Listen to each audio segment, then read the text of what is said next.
Welcome to Wildly Wealthy Life, the show that's all about exploring the different paths to a life of freedom and fulfillment and how that ripples through your personal life, family life, and to the community.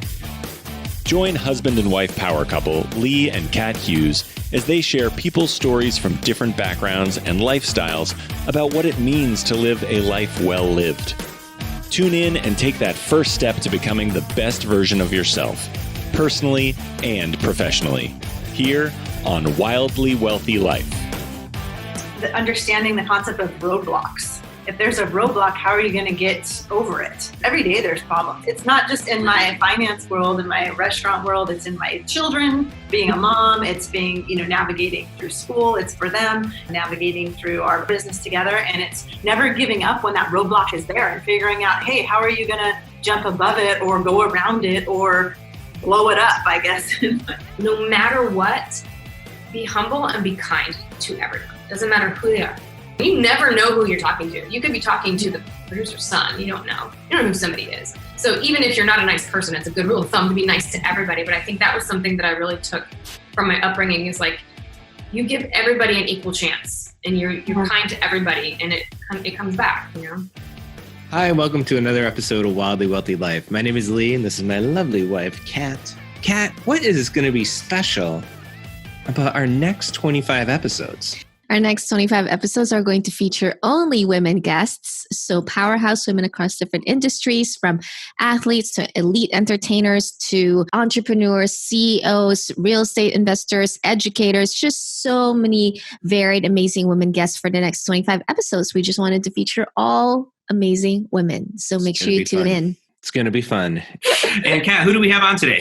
Today we have Lisa Newman and Heidi Moneymaker from Fierce Lotus. Really excited to chat with them today because these women are two badass women warriors. Lisa Newman is the chief financial officer of a huge restaurant chain called Baja Sharkey's Restaurant Group. She's a fitness trainer and a mom of two boys. Heidi Moneymaker is an actress and a very successful stunt woman whose work you've seen on great action films like John Wick 2, the Marvel series, and Hunger Games. And both of them are very passionate about living a well-balanced life through fitness, nutrition, and stillness. So Heidi and Lisa, thank you for joining us here today. Yes, thank you for having us. Thanks for having us. We're really excited to be on the show. Yeah. So we'll get started with whoever wants to start first. Can you just tell us about just your journey? Like, what was your background? How'd you get started and to where you are now? Just, a little brief background. Good.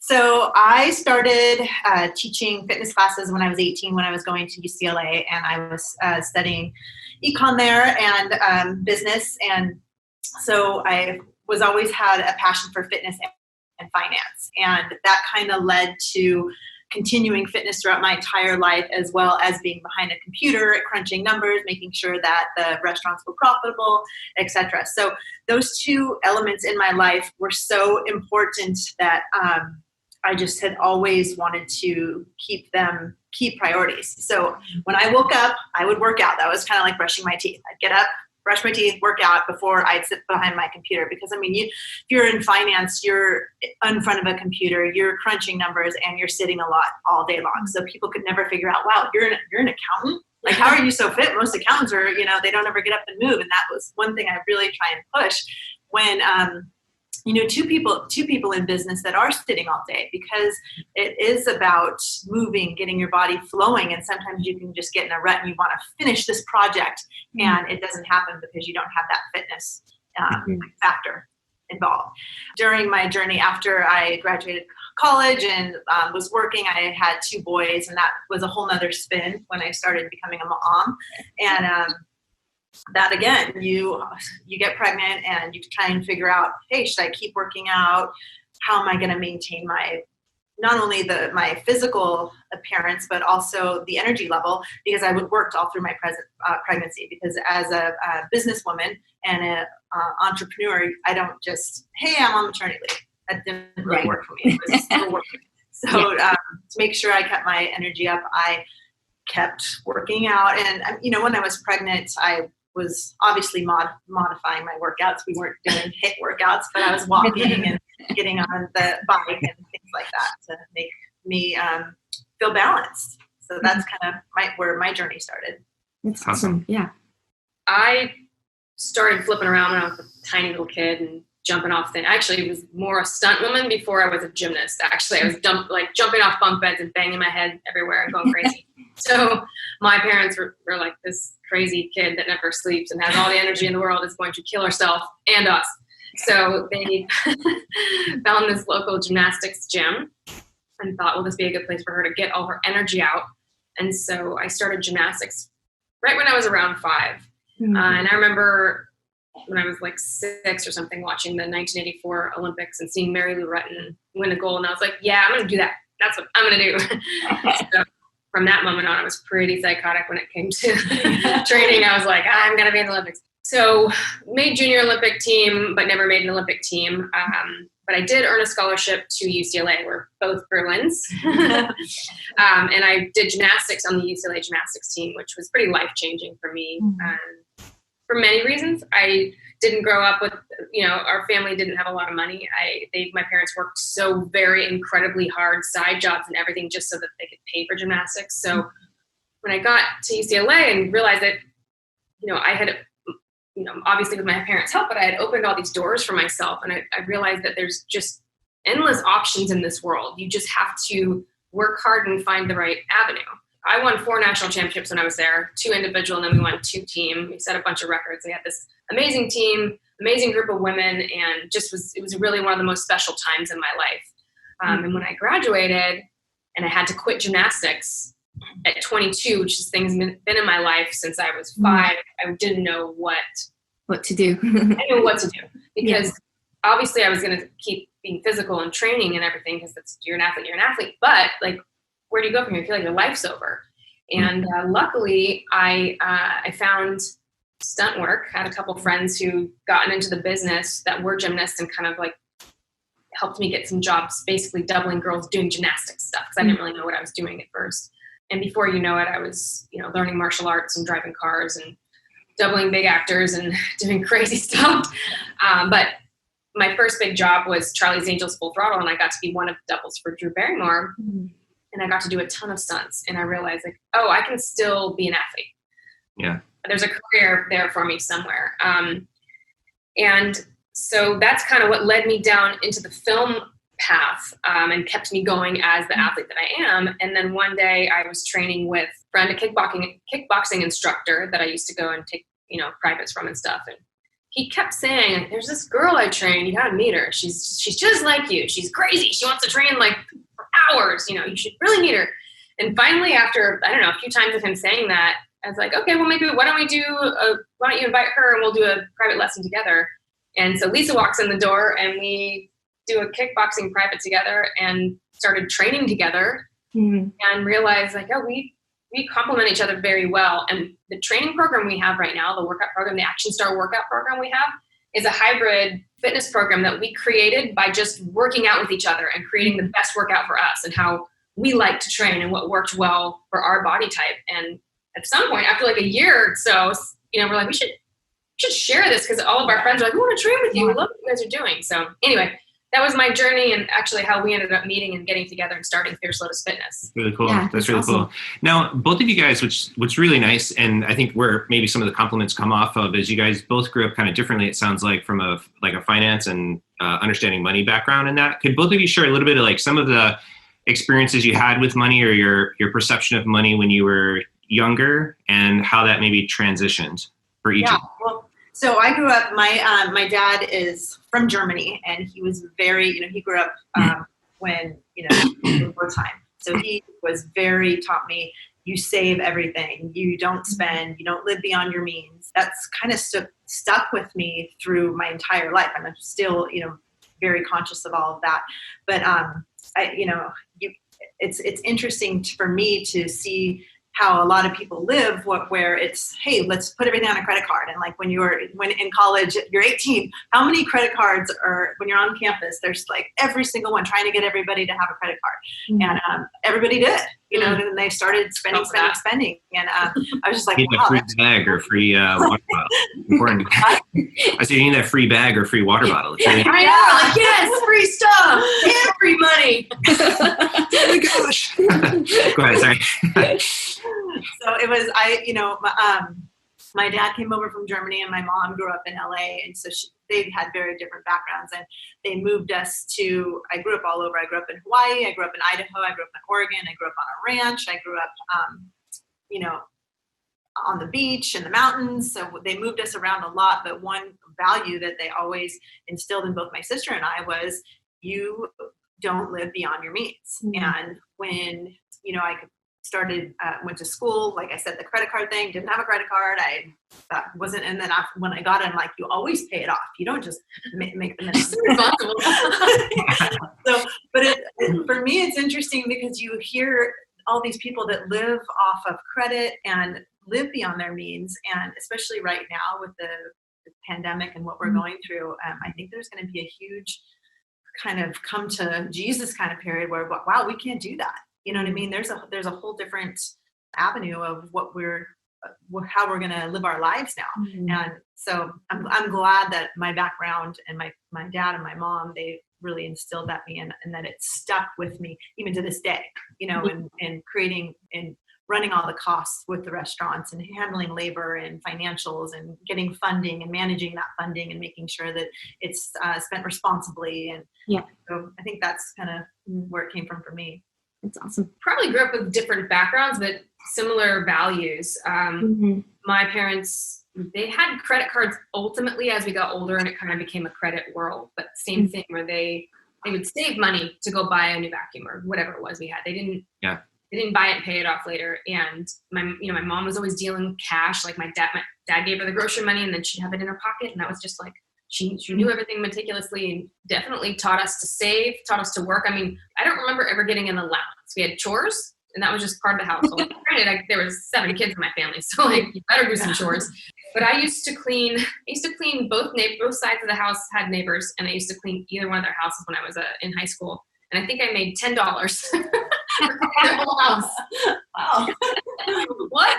But yeah, I used to be a big saver when I was younger. Even when you never have any money, you're always worried that you're never going to have any money. So I was definitely always saving in college and such. And then when I got my first big job, all of a sudden in 5 months, I'd made this big chunk of money and it's in the bank, and I'm still living like I don't have any money. And I remember somebody saying to me one time, like, why don't you go do this or do that? You have some money now. I'm like, no, what if I never make any money again? That is my safety net, obviously relaxed a little bit now. I know I'm going to work again.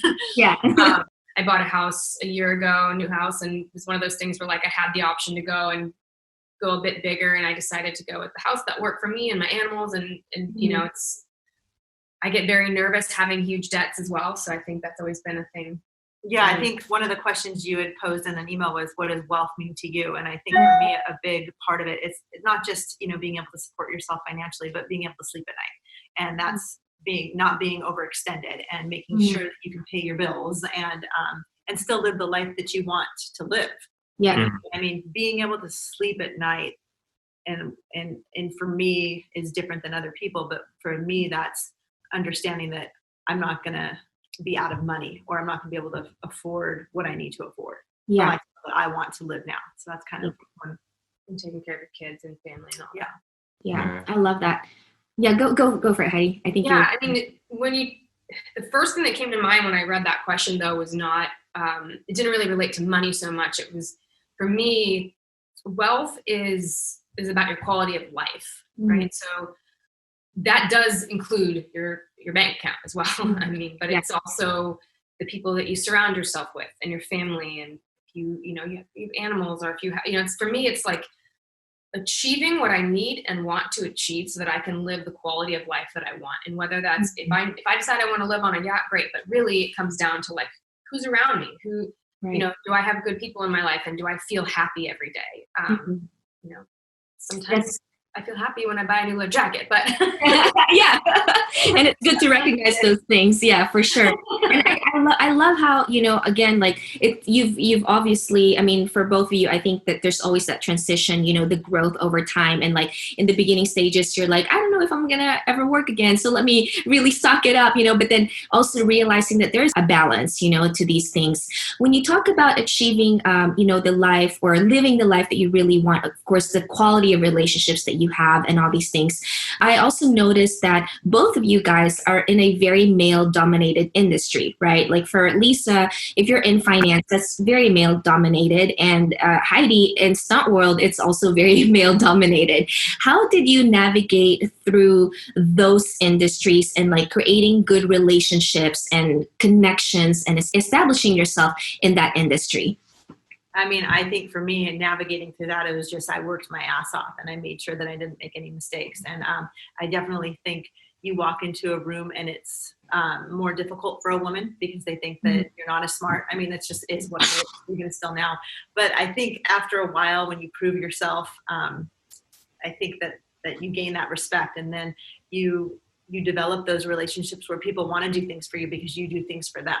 In terms of whether it be, hey, I'm going to get you this report, I'm going to make sure I'm on top of it right away, and they depend on you. So then that allows for your world to be easier. You can get information easily. You can have people help you more easily, and I think that you have to earn the respect. But once you do, I think it pays. Yeah, for me, my mom she's definitely a bit of a tomboy, and so am I and my sisters. We're definitely feminine and girly, but at the same time, like my mom one day in the middle of like my cousins hanging out when I was 15, my cousin's friend came over with like a 450 brand new dirt bike, and my mom walked out and she's like, "Hey, let me see that." I'm like, "No, Mom," and she's like, "Yeah, let me get to take that thing for a ride." And she just gets like 50 something. I don't know how old she was. She gets on this bike and like wheelies it up a hill and brings it back around, and just like gently wheelied it up a hill. And it's just like, she's always been kind of like that and been able to hang with the boys. So for me, I've kind of been like that too. Like I definitely get along well with females, but I like to go like, when I was a kid, I would leave in a dress and braids and come back with like one braid in and half me clean and the other half covered in mud and this braid out to here. So I have a good balance of feminine and masculine energy. But when I got into the stunt business, which is very heavily male dominated, I mean, I have to say there's a lot more female like characters and stuff now, and it's obviously it's growing. But I think I had the attitude that I did as an athlete of like, I'm coming into this new place and I want to be the best. And that meant that I didn't want to be the best for a girl. I wanted to be the best in the business. Wow. And, so I never looked at it like, well, I'm a woman and I'm going to do this or that. I looked at it like, I want to be better than all these people. One day, one of the guys, I forget where we were, someone said something about me and he goes, "Well, Heidi Moneymaker? Yeah, she's the best stunt man I know." And I was like, actually, not that I want to be a man, but that was like a huge compliment because it's like, putting me in that category. So I guess what we're both saying is like, you work your ass off and you be the best and gain that respect. And then what can anyone say? Yeah. Right. Yeah. That's so amazing. What has been like probably for you guys just growing up, what's been like the biggest value that you feel like you really gained from your upbringing and like your parents when it comes to working hard? Because it seems like, again, the theme here that I'm really seeing is you guys are such hard workers and you really, do your best. And it's not even like being, as Heidi said, it's not like I want to be the best stunt woman. I just want to be the best in my industry. So it's almost like you're not even really comparing yourself to others. You're wanting to be the best for yourself. So what's been that value that you feel like you really hold on to? So I think understanding the concept of roadblocks. If there's a roadblock, how are you going to get over it? You know what I mean? Because every day every day there's problems. Every day there's blocks. And there's new problems every single day. Every single day. Do what you do. But I mean, it's not just in my finance world, in my restaurant world. It's in my children, being a mom. It's being, navigating through school. It's for them. It's navigating through our business together. And it's never giving up when that roadblock is there and figuring out, hey, how are you going to jump above it or go around it or blow it up, I guess, in her world. But it's not like, hey, every time I see a roadblock, I'm jumping over it. Sometimes it takes a minute. It's like, okay, I need to take some breaths, but there's always something in the back of my head that's like, how am I going to figure out there's another way? I'm going to be able to figure out a different way. And I do a lot of meditating. I meditate. Okay. Not necessarily on what I want to happen, but meditating on how the universe can bring opportunity to me to solve the roadblock in which I need to hop over or destroy, That makes sense. Yeah, that makes sense. I think, my parents absolutely are the hardest working people I've ever met. I mean, I remember them having nothing and working for all of us kids to have what we wanted. So obviously I, definitely saw that growing up, that hard, you get where you want to go or where you need to go by working hard. But one of the value I think I took from my upbringing that really helps me in this world is, they just really instilled in us that no matter what, be humble and be kind to everyone. Doesn't matter who they are.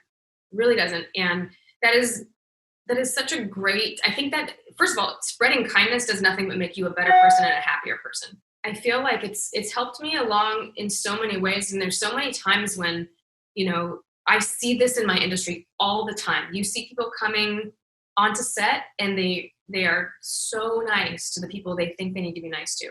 And then they're really rude to, people who are working their butts off to make sure that the scene's going well, people that, do deserve a lot of respect. And I find that really disgusting. You never know who you're talking to. You could be talking to the producer's son. You don't know who somebody is. So even if you're not a nice person, it's a good rule of thumb to be nice to everybody. But I think that was something that I really took from my upbringing is like, you give everybody an equal chance and you're kind to everybody and it comes back, Yeah, that's amazing. Yeah, I love these kind of nuggets that you guys just shared right now because they're really, really important to kind of think about, especially like right now we're all having a roadblock. The entire world is having a roadblock. How do we navigate through this? And even in that, like trying to figure out making sure that we're kind to ourselves, as well as being kind to other people, and just knowing that not all of us are always on the same page. A lot of times, especially during this roadblock right now, some people are like,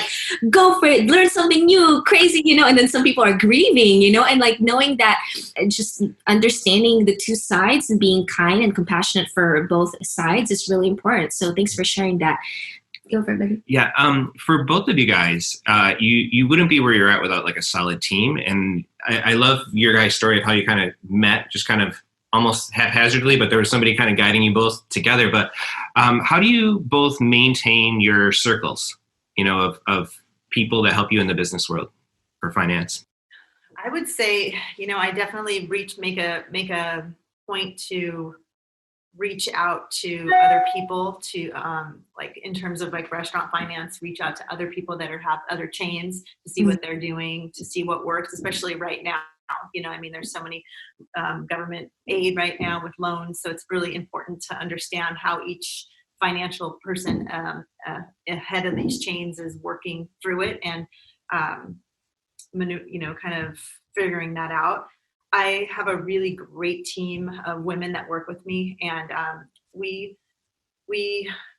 have weekly meetings and we have Zoom meetings now, but we would take once a month, we'd take retreats and go up and hike and move together and kind of do similar things like this in terms of how we're feeling and what's working for us, Yeah. Nobody gets anywhere without their team, and whether that team evolves as they move up or stays the same, we should all, there's no one single person sitting out there that achieved everything on their own. So it's really important to talk about the team. I think for me, my first team members, Elise is obviously my business partner and one of my best friends.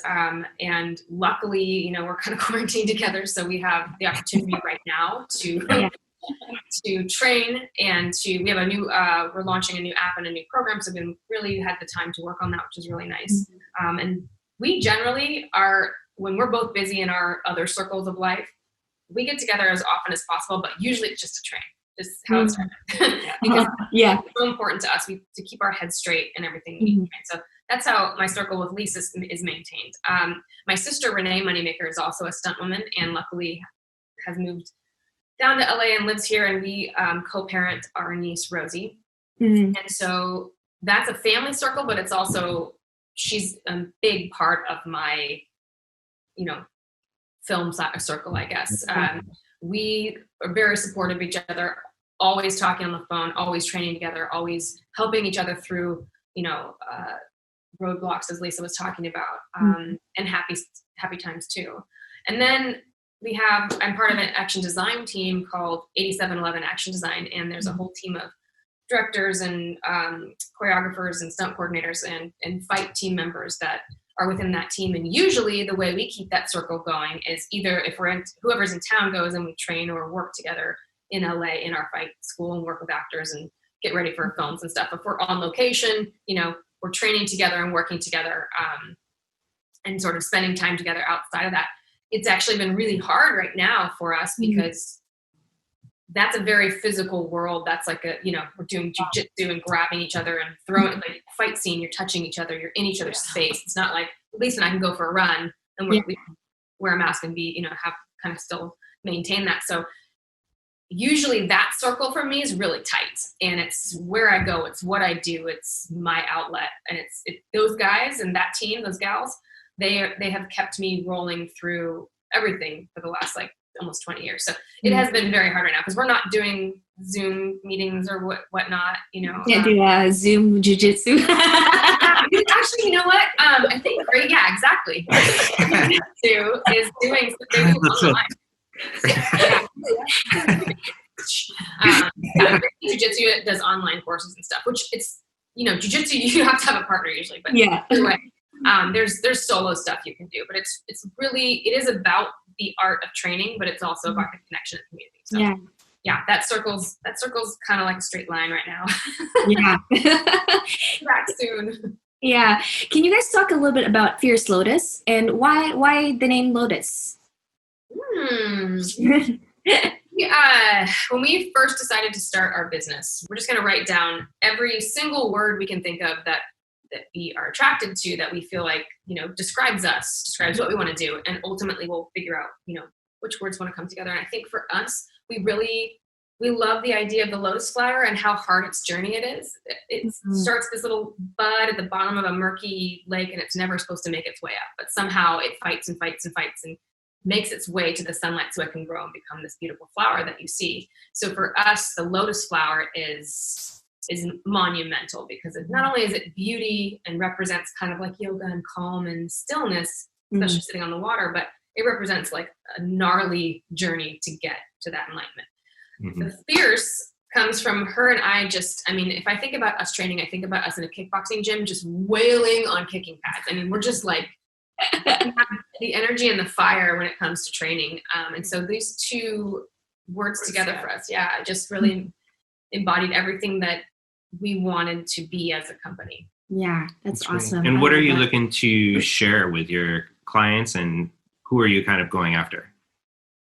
Well, right now our warriors are kind of in the 25 to 40 range. They are, most of them have done some sort of fitness and stuff in the past.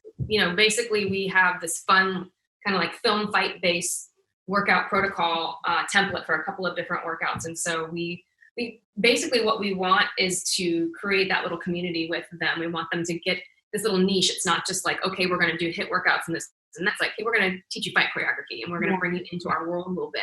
So that's kind of what we want, especially now. We're starting a program and we're actually doing we're going to do live workouts on our app because we want to engage more and we want to bring the community in more with all of this crazy separation. So for us, it's about building that little community. Yeah, I mean, I think there's, the fitness market's so saturated. You have so many different kinds of workouts out there, and everybody's, with most people's goal is to feel, lose weight and feel great.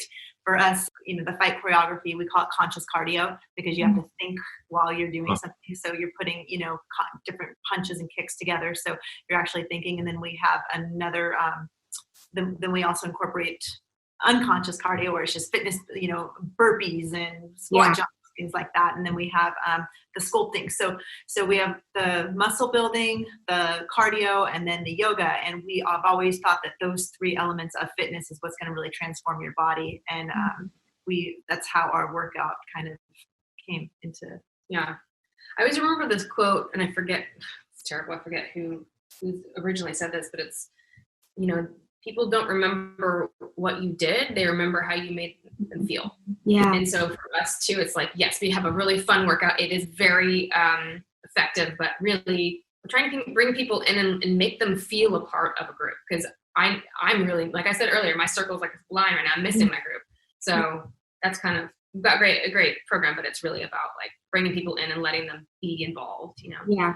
I think there's something to that, like as far as like you're really building a community, but also I love that your workout is not just any workout, right? Because as you said, the fitness industry is very, very saturated. And I know for myself, I don't like going to the gym just to go to the gym. I'm like, can you give me something where I'm actually, it's a function. Like I want to have like a function in my workout. So for me, if I'm making sure that, like for me as an aerialist, making sure that my workouts complement my training as an aerialist, that's what I want to do.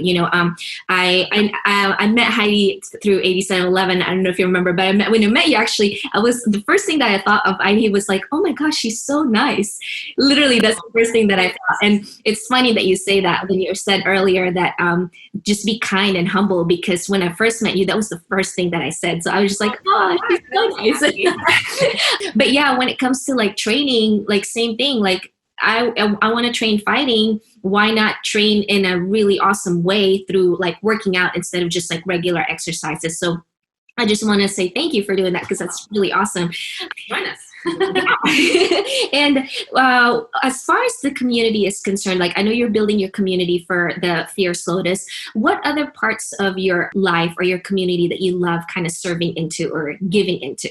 You started talking about the things that we wanted to do, and something that we were both very, very, very interested in help was childhood obesity. It was a big deal for both of us. And we struggle to this day to figure out how to make a mark there, because at one point we had talked about doing kind of like a couple of weeks where you basically, drop the kids off. We teach them a lot about nutrition. We teach them about fitness in a fun way and kind of get them going. But we realized that that's only going to help them this far, because they're going to go home.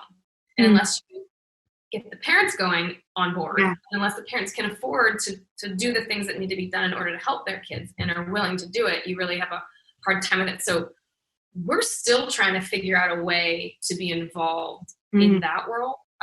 There's a couple charities and stuff out there, but I don't know that I really know that they're doing much. Yeah. That's so really for us, that's where, that's something we're trying to do. Yeah. Like I said, we haven't figured it out yet, but we're working on it. That's awesome. I mean, that's the start. It's always about like you have that intention and a passion towards a cause, right? And I mean, a lot of these things sometimes take time, to really develop. But I love that you guys are conscious about that. That's awesome. Yeah, I think too, it's a matter of the education and the knowledge, and just with those kids, because I see it too. Like I had a studio back in New York for quite a few years, and eventually I kind of ended up in California. It's the same thing too. Like I appreciate that site, because you're like, is it diet, is it exercise, is it motivation, is it, have you been through something, but I think a lot of us know like the physical fitness like releases all that stress and you just feel better. And like, everybody hates going to the gym, but nobody really minds once you're at the gym, like, and after and after, awesome. But that obstacle, as you said earlier, Lisa, with the roadblocks, like being able to get over that hurdle, whatever it is, that's a huge piece. Do either of you, can both of you maybe share like 3 tips that anybody would be able to kind of start implementing in their lives on a daily basis? I think one tip: wake up every day and worry about your side of the street. So that means not thinking about what someone else can do for you, or what, I think that's one of the key, one key tip that I could give. I try and tell my kids that, it's like, wake up and not only what you can do for other people, but just how you interact with everybody, worrying about your side of the street in terms of your body, in terms of how am I going to stay fit today? How am I going to, especially where we're at right now, like what am I going to do today that's going to make sure that I'm doing the best that I can for my body, for my family, for everybody else. And it doesn't matter what they're doing. It doesn't matter. It's just worrying about what I can do for them or for myself. Yeah. It impacts them, Yeah, I think for sure. I think something that was a giant marker in my lifetime was 96 would have been my Olympic year. And like I said, I had this dream my whole life. I wanted to go to the Olympics. And it got close to that time. And I basically told my coach that year, I was like, I want to go, but I already got my scholarship. I don't think I'm going to make this team. I'm stressed senior year. I don't want to spend this next year going through the lengths that I have to go through to get to that place. So I just want to compete this one level down, do really well, take my scholarship, whatnot. And really what that was self-doubt. It was going to be a lot of hard work, but it was self-doubt as like, here, I'm finally here and I don't think I'm going to make it. And I probably wouldn't have made it. However, I saw a couple of girls make that team that I've been competing with, most of my life. And it kind of opened my eyes to like, okay, but you made the choice not to give all the effort you possibly had because you thought you probably wouldn't make that team. And it changed things for me forever. I was like, you know what? If you believe, like, I don't want to miss out on something because I decided that maybe I probably won't make it or I'm not good enough for it. So from that moment on, it was just like, there are no limits anymore. I'm never, ever going to doubt myself. And so what? I think for me, long story short, is that if you want something, you just really have to find a way to believe yourself into it. Okay, so you have to here's my target. I'm going to throw my arrow or throw my dart at this target. My coach at UCLA used to make this analogy. Like you can either draw a target on the wall and aim for it and throw your dart at it, or you can throw the dart and then draw a target wherever it landed, being like, oh yeah, I wanted to go there. It's like you really have to go for things, but you have to believe you can do it, and you have to give yourself that opportunity. So for me, that's a big one. And I think one more tip for me would be, I love Tony Robbins, and one thing that resonated with me when I was listening to him was he said, what makes people happy? And one thing that makes people happy is the progress that they make every day. And so if you wake up and you're making progress in some form, then that'll make you happy. And that could be just making your bed in the morning. Because right now it's difficult to make progress. People are losing their jobs. They can't go to the gym. They can't go out and do with a lot of the things that they want to do. So get up, make your bed, get up and take a walk, or get up and do 10 push-ups and do 10 sit-ups. Like do something that you can actually feel, hey, you know what, I did that today and I feel good about it. Yeah. Going along with that, for me, I had a couple of head injuries over the years doing stunts.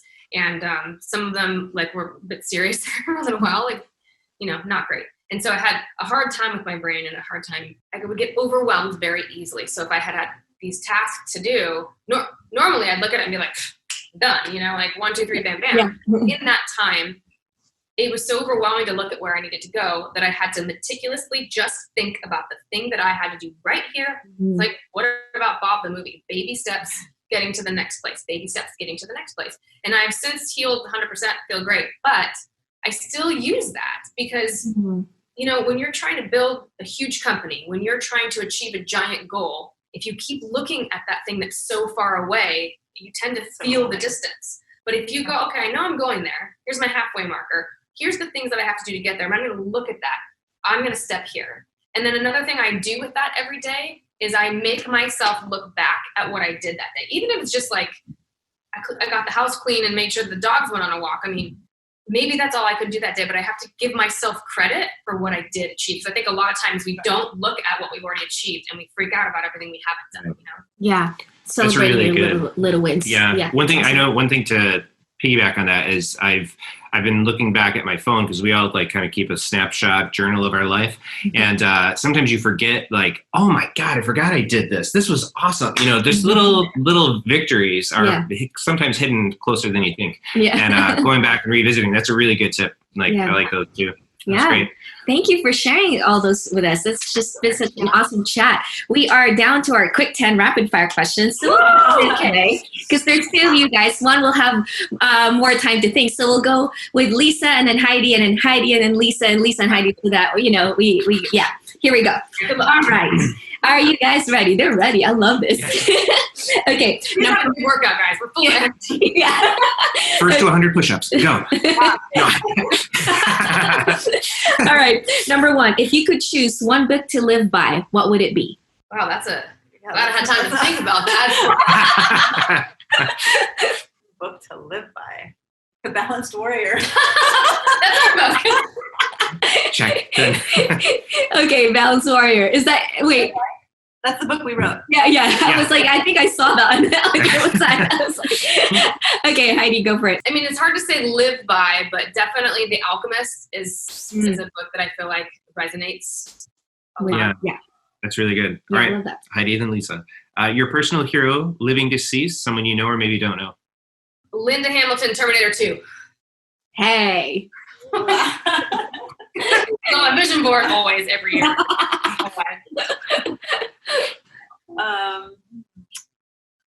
Living or deceased?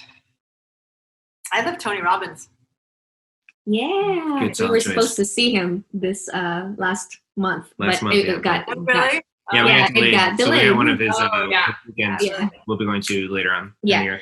So number 3, the one thing you intentionally have to do every single day. Work out.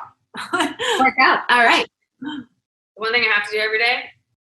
I guess work out. I was going to say, I take a day off, so I felt like that was cheating to say. Like, you should take a day off, but yeah, some sort of physical activity. Sweat. I have to sweat in some sweat somehow. yeah. Yeah. I worked out Sunday, and I couldn't go to sleep till 3:30 in the morning. So yeah, work out. That's awesome. One hobby that brings you the most joy. Playing with my dogs. Fur babies. For babies. Yeah, totally. I enjoy jumping on. We have an in-ground trampoline. And I love that this is your answer. and I enjoy jumping on it with my boys because That's so awesome. and we talk and we do flips but I really enjoy that task. Okay. I love that. Okay. Number 5, we'll go with Lisa first. Most rewarding thing you've done for someone in need. Probably when my sister, she's a breast cancer survivor. So I'm just being there for her through that whole experience. And it was a good, 2-year journey, but being there for her was definitely empowering. And I felt good about it. Yeah. That's awesome. That's awesome. I think probably becoming a guardian to my niece and having her move in with myself and my sister. It's been challenging, but also the most amazing thing ever, and like a ginormous gift. Yeah. That's awesome. She's a blessed sweetheart. Yeah. She's part of our fierce team. Yeah, now, too. she's got workouts on her site and everything now. So That's amazing. That's cool. Number 6 is first movie quote that comes to mind. say hello to my little friend. Perfect. Perfect. Hello to my little friend. No, Okay. I don't know this one. I couldn't think of a second one. That was just the only thing. Yeah. I don't even know. I don't know. I'll pass on that. Okay, we'll give you a free pass today. Get out of jail card. All right. Last big purchase you made for yourself. Big purchase. Interesting because like right now, like no one's really Making any big purchases. making big purchases. Yeah, we're not making. I mean, I feel really. We spend probably a lot of money on workout wear, and we just did a photo shoot. But I mean, that's probably, and that makes us feel really good. So, business expense, but it was our last big purchase. Our last big purchase, yeah, it was probably our photographer, and she's awesome. Yeah, it was a great shoot. So Nice. That's cool. We'll take it. Number 8 is a food you cannot live without. Berries. I would say either kale or spinach. I feel like I gotta have the greens. I love that you guys have the healthiest answers so far. None of our guests We have had said anything. chicken wings, everything else. You know what? We're not like, I love food, and obviously she's got restaurants and they have delicious food. But like, we're not foodies. Like, Yeah. That's great. Heidi, I was waiting for you to say tuna in a can because I read an article about you when you were, I guess, back in your gymnastics training days that you would eat tuna in a can with no mayonnaise. Yeah, when we travel, this one girl on our team was like eating like fried chicken, and whenever my coach is like, "What? Look at this! Like Heidi's eating tuna out of a can, drinking carrot juice, and you're eating fried chicken." But I kind of like at a young age, obviously being a gymnast, you have to be very careful with what you eat. But I just started looking at food as fuel. And I know that my dad was very big into health, used to juice for us and everything. So I knew the difference from when I was juicing and eating healthy, how much better I was in the gym than when I wasn't. And so for me, that's that. I mean, I can literally, I look at sugar and I see cancer. Yeah. You know, like I've made myself think that way. So like, not that I don't ever eat anything sugary, and I do love red wine and I drink red wine. 2 more questions. What is your spirit animal? Unicorn. Unicorn. Both? Okay. I love that. Easy enough. Both of them. And number 10 is finish this sentence. If I'm stuck on an island by myself, ... I'll be drinking a lot of coconut water. I love that. You're probably going to climb the tree and grab the coconut yourself. Yeah. Maybe coconut hut. I'd be swimming. Swimming. Okay. Nice. Awesome. Are we stuck on the island by ourselves forever, or do we just get to go to an island by ourselves for a week? Because there's different ways I would answer that. Yes, exactly. It's like, imagine like a castaway moment. You've got a volleyball. Yeah, I would definitely need to find myself a Wilson. Awesome. Well, thank you guys for joining us here today. Where can our listeners find out more about you? And another parting question is, if you were to encourage our listeners to serve or give into something, what would you encourage them to do or look into? As far as like, what would I encourage your listeners to do to serve? Right now, I would just say, reach out to your community, reach out to your circle, reach out to your friends, whether that's a text, a Zoom, whatever, because I feel like a lot more people are hurting and having a hard time than they're able to tell. You know, there's nowhere to go. There's no one to talk to. There's nothing to do. So for me right now, I think the best thing you can do is reach out to everybody.